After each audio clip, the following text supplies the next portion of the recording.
ਵਾਹਿਗੁਰੂ ਜੀ ਕਾ ਖਾਲਸਾ ਵਾਹਿਗੁਰੂ ਜੀ ਕੀ ਫਤਿਹ। ਅਕਾਲ ਪੁਰਖ ਦੀ ਸਿਫਤ ਸਲਾਹ ਦੇ ਪ੍ਰੋਗਰਾਮ ਏਕ ਓਂਕਾਰ ਵਿੱਚ ਆਪ ਜੀ ਦਾ ਸਵਾਗਤ ਹੈ। ਸਾਧ ਸੰਗਤ ਜੀ, ਅੱਜ ਦੇ ਧਰਮ ਵਿਚਾਰ ਦਾ ਵਿਸ਼ਾ ਹੈ ਮੂਲ ਮੰਤਰ, ਜੀਵਨ ਜਾਂਚ ਤੇ ਸਿੱਖੀ। ਅੱਜ ਇਸੇ ਤੇ ਹੀ ਵਿਸ਼ੇ ਤੇ ਵਿਚਾਰਾ ਕਰਨ ਦੀ ਕੋਸ਼ਿਸ਼ ਕਰਾਂਗੇ ਜੀ। ਸਾਡੇ ਨਾਲ ਸਟੂਡੀਓ ਵਿੱਚ ਮੌਜੂਦ ਨੇ ਸਰਬਜੋਤ ਸਿੰਘ ਜੀ, ਜੋ ਕਿ ਸਿੱਖੀ ਅਵੇਅਰਨੈਸ ਐਂਡ ਵੈਲਫੇਅਰ ਸੁਸਾਇਟੀ ਦੇ ਚੇਅਰਮੈਨ ਵਜੋਂ ਆਪਣੀਆਂ ਸੇਵਾਵਾਂ ਨਿਭਾ ਰਹੇ ਨੇ। ਆਪ ਜੀ ਦਾ ਪ੍ਰੋਗਰਾਮ ਏਕ ਓਂਕਾਰ ਵਿੱਚ ਬਹੁਤ ਬਹੁਤ ਸਵਾਗਤ ਹੈ ਜੀ। ਤੇ ਸਾਧ ਸੰਗਤ ਜੀ, ਵਿਚਾਰ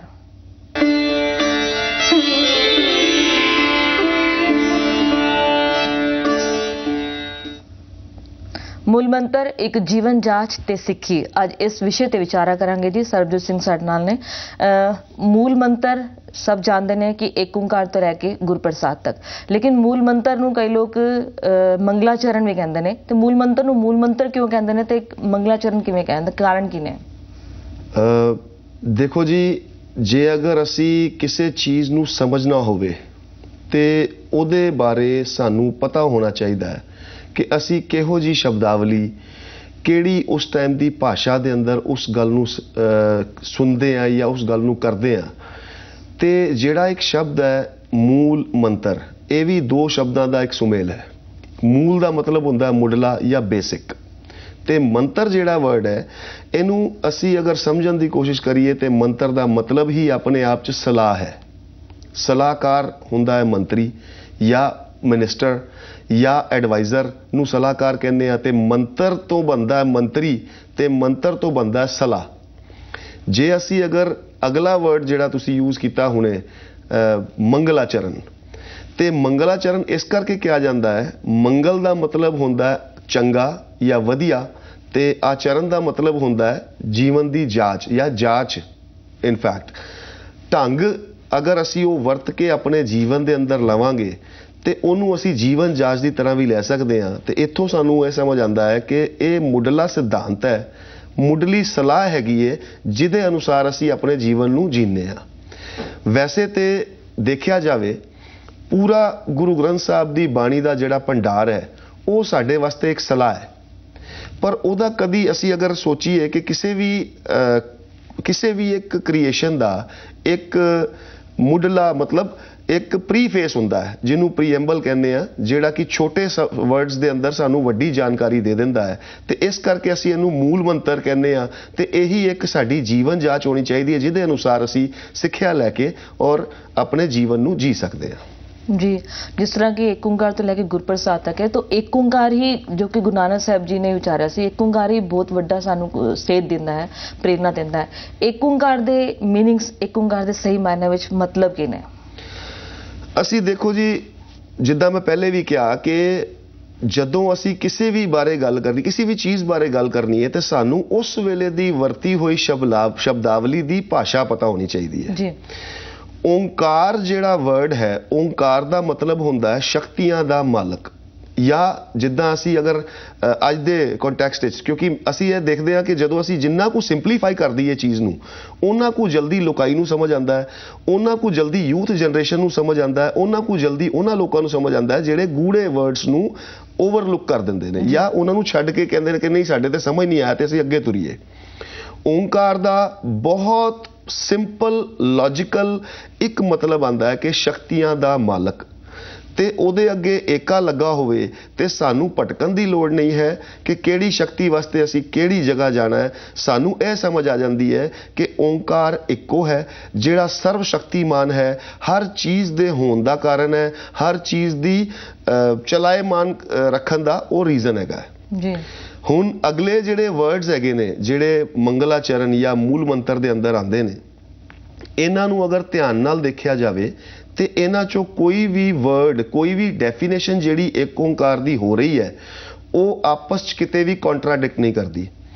ये सारे दे सारे वर्ड्स जिहड़े आंदे ने ये एक दूजे नूं कॉम्पलीमेंट करते हैं, जिहदे नाल सानू विस्तारपूर्वक पता लग जाता है कि एक ओंकार दी डेफिनेशन की है। जिस तरह हुण एक ओंकार का मतलब सानू समझ आता है कि सारी शक्तियां दा इक्को सर्वशक्तिमान मालक है। अगला वर्ड आंदा है सतनाम जी। ये भी दो अक्षरां, दो वर्ड्स का सुमेल है, जिहदे च पहला वर्ड आ रहा सत। सत नूं अगर देखा जाए तो यदी जिहड़ी होंद आंदी है, ये ਧਵਨੀਆਂ ਦੀ ਲੈਂਗੁਏਜ ਜਿਹਨੂੰ ਅਸੀਂ ਸੰਸਕ੍ਰਿਤ ਦੇ ਨਾਮ ਤੋਂ ਵੀ ਜਾਣਦੇ ਹਾਂ, ਉੱਥੋਂ ਹੀ ਨਿਕਲ ਕੇ ਆ ਰਿਹਾ ਹੈ। ਤੇ ਸੱਤ ਦਾ ਨਾਮ ਹੁੰਦਾ ਹੈ ਐਸਟੀਮ ਔਨ ਪਿਨੈਕਲ, ਸਭ ਤੋਂ ਉੱਚਾ, ਜਿਹਦੇ ਉੱਤੇ ਹੋਰ ਕੋਈ ਨਹੀਂ ਹੈ। ਇੱਕ ਹੋ ਗਿਆ ਆਰਡਰ, ਅਸੀਂ ਕਹਿੰਦੇ ਹਾਂ ਸੁਪਰੀਮ ਜਾਂ ਸ਼ਿਰੋਮਣੀ ਜੀ। ਅਸੀਂ ਇਹ ਵਰਡ ਵੀ ਉਹਦੇ ਵਾਸਤੇ ਯੂਜ਼ ਕਰ ਸਕਦੇ ਹਾਂ। ਸੱਤ ਦਾ ਮਤਲਬ ਹੋਇਆ, ਅਸੀਂ ਇੰਟੈਲੈਕਚੁਅਲਸ ਨੇ ਸਾਨੂੰ ਅੱਜ ਤੱਕ ਸਮਝਾਇਆ ਸੀ ਥਾਈ ਨੇਮ ਇਜ਼ ਟਰੂਥ, ਪਰ ਉਹ ਟਰੂਥ ਹੋਣ ਦੇ ਬਾਵਜੂਦ ਸਭ ਤੋਂ ਉੱਚਾ ਜਿਹੜਾ ਔਰ ਅਗਲਾ ਜਿਹੜਾ ਵਰਡ ਆ ਰਿਹਾ ਉਹ ਹੈ ਨਾਮ, ਨਾ ਮਤਲਬ ਨਾਮਣਾ ਜੀ। ਨਾਮ ਵੀ ਆਪਣੇ ਆਪ ਦੇ ਅੰਦਰ ਦੇਖੋ ਸਿੰਪਲੀਫਾਈਡ ਲੈਂਗੁਏਜ ਦੇ ਅੰਦਰ ਅਗਰ ਸਮਝਿਆ ਜਾਵੇ ਤੇ ਨਾਮ ਜਿਹੜਾ ਸ਼ਬਦ ਹੈ ਉਹਦਾ ਆਪਣੇ ਆਪ 'ਚ ਮਤਲਬ ਹੈ ਪਹਿਚਾਨ। ਗੁਰੂ ਸਾਹਿਬ ਦੱਸਦੇ ਨੇ ਜੋ ਆਇਆ ਸੋ ਚੱਲ ਸੀ, ਸਭ ਕੋ ਆਈ ਵਾਰੀ ਹੈ। ਜਿਹੜੀ ਵੀ ਚੀਜ਼ ਅਸੀਂ ਦੇਖਦੇ ਹਾਂ ਜਾਂ ਜਿਹਨੂੰ ਅਸੀਂ ਟੱਚ ਕਰ ਸਕਦੇ ਹਾਂ ਉਹਨੇ ਆਣਾ ਹੈ ਤੇ ਜਾਣਾ ਹੈ, ਉਹਦਾ ਇੱਕ ਸਮਾਂ ਨਿਸ਼ਚਿਤ ਹੈ, ਉਹ ਆਂਦਾ ਹੈ ਤੇ ਉਸ ਤੋਂ ਬਾਅਦ ਚਲਾ ਜਾਂਦਾ ਹੈ। ਪਰ ਨਾਮ ਇੱਕ ਆਈਡੈਂਟੀਟੀ, ਇਹ ਹਮੇਸ਼ਾ ਰਹਿਣ ਵਾਲੀ ਚੀਜ਼ ਹੈਗੀ ਹੈ। ਇਹਨੇ ਨਾ ਆਣਾ ਹੈ ਨਾ ਜਾਣਾ ਹੈ। ਇਹਨੂੰ ਜਦੋਂ ਅਸੀਂ ਮੂਲ ਮੰਤਰ ਦੇ ਅਗਲੇ ਪਾਰਟ 'ਚ ਚੱਲਾਂਗੇ ਤੇ ਸਾਨੂੰ ਸਮਝ ਆਏਗਾ ਕਿ ਇਹ ਸਭ ਤੋਂ ਉੱਚਾ ਔਰ ਨਾਮ ਦਾ ਮਤਲਬ ਆਈਡੈਂਟੀਟੀ ਜਿਹੜੀ ਆਲਵੇਜ਼ ਸਟੇਜ਼, ਜਿਹੜੀ ਉੱਥੇ ਹਮੇਸ਼ਾ ਰਹਿਣ ਵਾਲੀ ਹੈ, ਤੇ ਕਿੱਦਾਂ ਉਹ ਅੱਗੇ ਸਮਝ ਆਏਗਾ ਜੀ। ਉਸ ਤੋਂ ਬਾਅਦ ਅਗਲਾ ਵਰਡ ਹੈ ਕਰਤਾ ਜੀ। ਅਸੀਂ ਕਈ ਵਾਰ ਕਰਤਾ ਨੂੰ ਲੈ ਕੇ ਕਈ ਵਾਰ ਦੁਵਿਧਾ ਇਹ ਪੈ ਜਾਂਦੀ ਹੈ ਕਿ ਸਭ ਕੁਝ ਕਰਨ ਵਾਲਾ, ਹੁਣ ਉਹ ਕੀ ਕਰਨ ਵਾਲਾ ਹੈ? ਇੱਥੇ ਕਨਸੈਪਟ ਜਿਹੜਾ ਡੂਅਰ ਦਾ ਨਹੀਂ ਕੰਮ ਕਰਦਾ, ਇੱਥੇ ਕਨਸੈਪਟ ਕੰਮ ਕਰਦਾ ਕ੍ਰੀਏਟਰ ਦਾ, ਕਿ ਹਰ ਚੀਜ਼ ਦੀ ਹੋਂਦ ਦਾ ਕਾਰਨ ਜੀ। ਕਰਤਾ ਦਾ ਮਤਲਬ ਹੈ ਕਿ ਕੋਈ ਵੀ ਚੀਜ਼ ਹੋ ਰਹੀ ਹੈ, ਹੋਂਦ ਦਾ ਮਤਲਬ ਬਣ ਰਹੀ ਹੈ। ਸ੍ਰਿਸ਼ਟੀ ਉਤਪत्ति ਹੋਈ, ਅਸੀਂ ਕਹਿੰਦੇ ਆ ਜੀ ਘਟ ਘਟ ਮੈਂ ਹਰਜੂ ਵਸੈ, ਉਹ ਸਾਨੂੰ ਅਗਲੇ ਵਰਡ ਵਿੱਚ ਸਮਝ ਆਉਂਦੀ ਹੈ ਪੁਰਖ ਦੇ ਅੰਦਰ, ਪਰ ਪਹਿਲੇ ਉਹ ਬਣਾ ਰਿਹਾ ਹੈ। ਉਹ ਹਰ ਚੀਜ਼ ਦੀ ਹੋਂਦ ਦਾ ਕਾਰਨ ਹੋਣ ਕਰਕੇ ਅਸੀਂ ਉਹਨੂੰ ਕਰਤਾ ਕਹਿੰਦੇ ਆ। ਫਿਰ ਅਗਲਾ ਵਰਡ ਆ ਗਿਆ ਪੁਰਖ ਜੀ। ਪੁਰਖ ਦਾ ਮਤਲਬ ਆਉਂਦਾ ਹੈ ਕਿ ਕਿਸੇ ਨੇ ਕੋਈ, ਅਗਰ ਅੱਜ ਦੀ ਕਾਮਨ ਲੈਂਗੁਏਜ 'ਚ ਗੱਲ ਕਰੀਏ, ਇੱਕ ਬਿਲਡਰ ਨੇ ਇੱਕ ਬਿਲਡਿੰਗ ਬਣਾਈ ਤੇ ਉਹਨੂੰ ਅੱਗੇ ਵੇਚ ਛੱਡਿਆ ਜੀ। ਪਰ ਇੱਕ ਬਿਲਡਰ ਇਹੋ ਜਿਹਾ ਹੈ ਜਿਹਨੇ ਬਿਲਡਿੰਗ ਬਣਾ ਕੇ ਆਪ ਉਹਦੇ ਵਿੱਚ ਰਹਿਣਾ। ਇੱਥੇ ਫਿਰ ਗੱਲ ਕਰਦੇ ਆ, ਵਾਪਸ ਆ ਜਾਂਦੇ ਆ ਘਟ ਘਟ ਮੈਂ ਹਰਜੂ ਵਸੈ, ਕਿ ਉਸ ਘਟ ਘਟ, ਉਸ ਕਣ ਕਣ ਦੀ ਕ੍ਰੀਏਸ਼ਨ ਦਾ ਕਾਰਨ ਉਹ ਕਰਤਾ ਹੈ। ਤੇ ਪੁਰਖ ਇਹਦਾ ਮਤਲਬ ਆ ਗਿਆ ਕਿ ਉਹ ਉਸ ਹਰ ਕ੍ਰੀਏਸ਼ਨ ਦੇ ਵਿੱਚ ਵਸਿਆ ਵੀ ਹੋਇਆ ਹੈ। ਉਹਨੇ ਉਹ ਡਵੈਲਿੰਗ, ਉਹਨੇ ਉਹ ਬਿਲਡਿੰਗ ਕਿਸੇ ਨੂੰ ਵੇਚਣ ਵਾਸਤੇ ਜਾਂ ਕਿਸੇ ਨੂੰ ਅੱਗੇ ਦੇਣ ਵਾਸਤੇ ਨਹੀਂ ਕੀਤੀ, ਉਹਨੇ ਉਹ ਆਪ ਰਹਿਣ ਵਾਸਤੇ ਬਣਾਈ ਹੈ। ਤੇ ਇਸ ਤੋਂ ਬਾਅਦ ਅੱਗੇ ਚੱਲਦੇ ਹਾਂ। ਪੁਰਖ ਦਾ ਮਤਲਬ ਕਿ ਜਿਹੜੀ ਕੋਈ ਵੀ ਚੀਜ਼ ਬਣਾਈ ਹੋਵੇ ਤੇ ਉਹਦੇ ਹਰ ਜ਼ਰਰੇ ਜ਼ਰਰੇ ਦੇ ਅੰਦਰ ਵਸ ਰਿਹਾ ਹੋਵੇ। ਉਸ ਤੋਂ ਬਾਅਦ ਅਸੀਂ ਆਉਂਦੇ ਹਾਂ, ਅੱਜ ਹੁਣ ਤੱਕ ਦੀ ਜਿਹੜੀ ਗੱਲ ਅਸੀਂ ਕੀਤੀ ਹੈ ਏਕ ਓਂਕਾਰ, ਇਹ ਹਰ ਸ਼ਕਤੀ ਦਾ ਮਾਲਕ ਇੱਕੋ ਹੈ ਜੀ ਜੀ। ਫਿਰ ਉਸ ਤੋਂ ਬਾਅਦ ਸਤ ਦਾ ਮਤਲਬ ਸਭ ਤੋਂ ਉੱਚਾ, ਨਾਮਣਾ ਮਤਲਬ ਆਈਡੈਂਟੀਟੀ। ਆਈਡੈਂਟੀਟੀ ਦਾ ਮਤਲਬ ਇਹ ਹੈਗਾ ਕਿ ਜਿੰਨੇ ਕਦੀ ਨਾ ਆਣਾ ਹੈ ਨਾ ਜਾਣਾ ਹੈ, ਉਹ ਹਮੇਸ਼ਾ ਰਹਿਣ ਵਾਲਾ।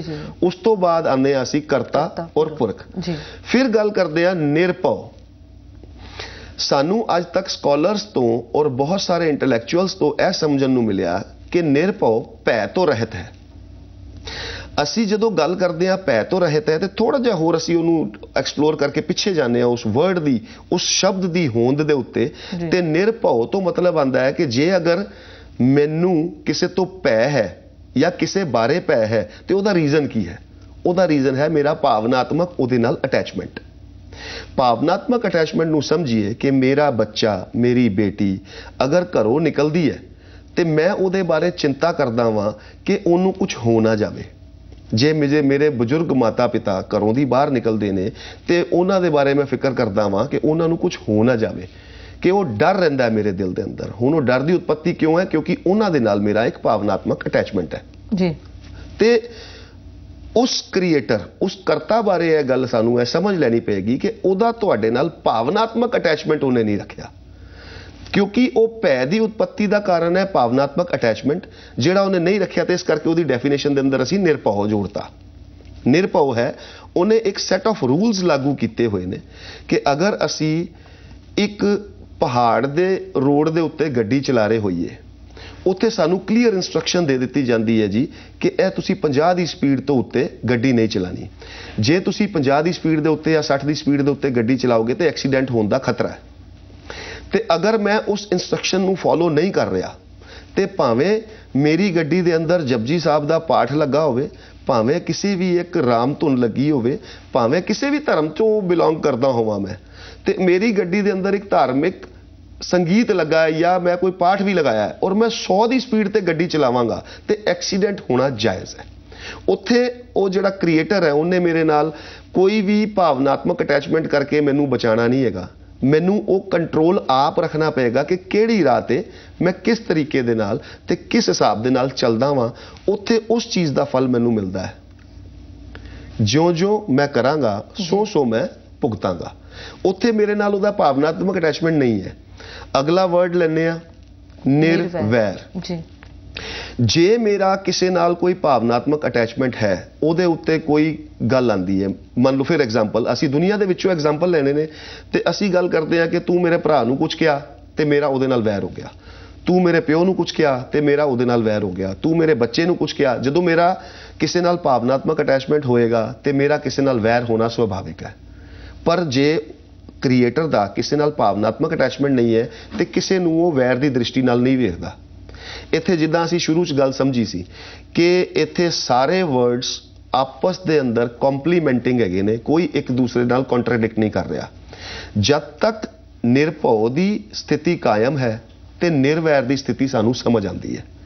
ਜਦ ਤੱਕ ਕਿਸੇ ਦੇ ਨਾਲ ਭਾਵਨਾਤਮਕ ਅਟੈਚਮੈਂਟ ਨਹੀਂ ਹੈ ਤਦ ਤੱਕ ਮੈਂ ਕਿਸੇ ਨਾਲ ਵੈਰ ਨਹੀਂ ਕਮਾਉਂਦਾ। ਉਸ ਤੋਂ ਬਾਅਦ ਅਸੀਂ ਅੱਗੇ ਚੱਲਦੇ ਹਾਂ। ਨਿਰਭਉ, ਨਿਰਵੈਰ, ਅਕਾਲ। ਅਸੀਂ ਇਹ ਸਮਝਦੇ ਹਾਂ ਕਿ ਕਾਲ ਤੋਂ ਰਹਿਤ ਹੈ ਜੀ। ਅੱਜ ਤੱਕ ਮਤਲਬ ਸ਼ਾਰਟ ਦੇ ਅੰਦਰ ਸਾਨੂੰ ਇਹ ਜਿੱਥੇ ਵੀ ਪੜਿਆ ਗਿਆ, ਸਕਾਲਰਸ ਨੇ ਦੱਸਿਆ, ਉਹਨਾਂ ਨੇ ਬਹੁਤ ਖੋਜ ਕਰਕੇ, ਬਹੁਤ R&D ਕਰਕੇ ਕੁਝ ਇਹੋ ਜਿਹੀਆਂ ਚੀਜ਼ਾਂ ਕੱਢੀਆਂ। ਪਰ ਉਹਨੂੰ ਹੋਰ ਥੋੜਾ ਜਿਹਾ ਅੱਗੇ ਲੈ ਕੇ ਚੱਲੀਏ ਤੇ ਕਾਲ ਦੇ ਬੰਧਨ ਤੋਂ ਰਹਿਤ ਹੈ।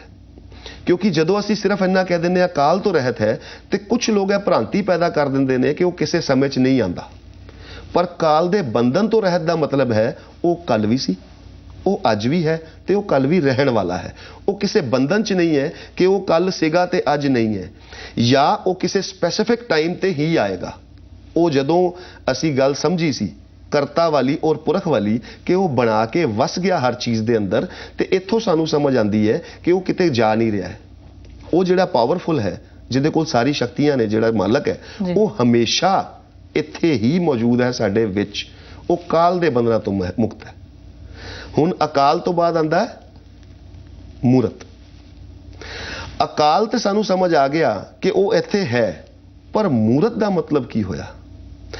ਮੂਰਤ ਦਾ ਮਤਲਬ ਸਮਝਣ ਵਾਸਤੇ ਸਾਨੂੰ ਫਿਰ ਦੋ ਸ਼ਬਦਾਂ ਨੂੰ ਆਪਸ 'ਚ ਕੰਪੇਅਰ ਕਰਕੇ ਵੇਖਣਾ ਪਏਗਾ।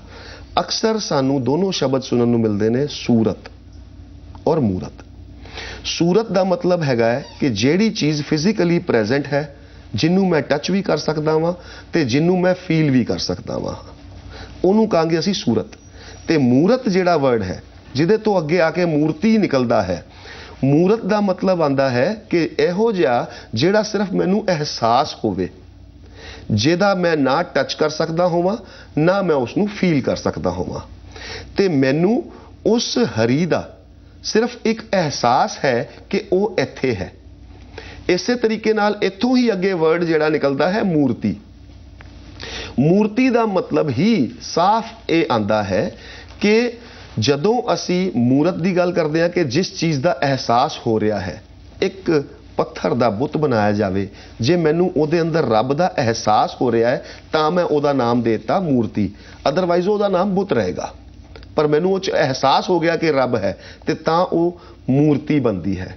ਕਿਉਂਕਿ ਇਹ ਦੇਖੋ ਸਾਰਾ ਦਾ ਸਾਰਾ ਸ਼ਬਦਾਂ ਦਾ ਖੇਲ ਹੈ ਜੀ। ਉਹਨਾਂ ਸ਼ਬਦਾਂ ਨੂੰ ਸਮਝਣ ਵਾਸਤੇ ਸਾਨੂੰ ਇਹ ਦੇਖਣਾ ਪਏਗਾ ਕਿ ਉਸ ਦੇ ਪਿੱਛੇ ਦਾ ਅਰਥ ਕੀ ਹੈ। ਕੰਪੈਰੀਟਿਵ ਸਟੱਡੀ ਸਾਨੂੰ ਥੋੜੀ ਜੀ ਕਰਕੇ ਔਰ ਉਸ ਵਰਡ ਦਾ ਪ੍ਰੋਪਰ ਮੀਨਿੰਗ ਅਸੀਂ ਜਿੱਦਣ ਕੱਢ ਲਵਾਂਗੇ ਤੇ ਸਾਨੂੰ ਬਿਲਕੁਲ ਇੱਕ ਸਾਰੀ ਚੀਜ਼ ਸਮਝ ਆਉਂਦੀ ਚਲੀ ਜਾਏਗੀ। ਹੁਣ ਇੱਥੇ ਅਸੀਂ ਸਮਝ ਲਿਆ ਕਿ ਇੱਕ ਹੁੰਦਾ ਸੂਰਤ, ਜਿਹਨੂੰ ਫਿਜ਼ੀਕਲੀ ਅਸੀਂ ਪ੍ਰੈਜ਼ੈਂਟ ਹੁੰਦਾ, ਜਿਹਨੂੰ ਟੱਚ ਵੀ ਕਰ ਸਕਦੇ ਹਾਂ, ਫੀਲ ਵੀ ਕਰ ਸਕਦੇ ਹਾਂ, ਉਹਦਾ ਵੇਟ ਵੀ ਹੁੰਦਾ ਹੈ, ਉਹਦੀ ਡਾਇਮੈਂਸ਼ਨ ਵੀ ਹੁੰਦੀ ਹੈ, ਉਹ ਜਗ੍ਹਾ ਵੀ ਘੇਰਦਾ ਹੈ। ਇੱਕ ਹੁੰਦਾ ਮੂਰਤ, ਜਿਹੜਾ ਨਾ ਅਸੀਂ ਟੱਚ ਕਰ ਸਕਦੇ ਹਾਂ, ਨਾ ਫੀਲ, ਨਾ ਉਹਦੀ ਕੋਈ ਡਾਇਮੈਂਸ਼ਨ ਹੈ, ਨਾ ਉਹਨੇ ਕੋਈ ਜਗ੍ਹਾ ਘੇਰਨੀ ਹੈ। ਠੀਕ ਹੈ ਜੀ। ਹੁਣ ਉਹ ਅਕਾਲ ਹੈ, ਸਮੇਂ ਦੇ ਬੰਧਨ ਤੋਂ ਰਹਿਤ ਹੈ, ਪਰ ਉਹ ਮੂਰਤ ਹੈ ਕਿ ਉਹਦੇ ਹੋਣ ਦਾ ਇੱਕ ਅਹਿਸਾਸ ਹੈ, ਜਿਹਦੇ ਕਰਕੇ ਇਹ ਸਾਰੀ ਸ੍ਰਿਸ਼ਟੀ ਚਲਾਇਮਾਨ ਹੈ।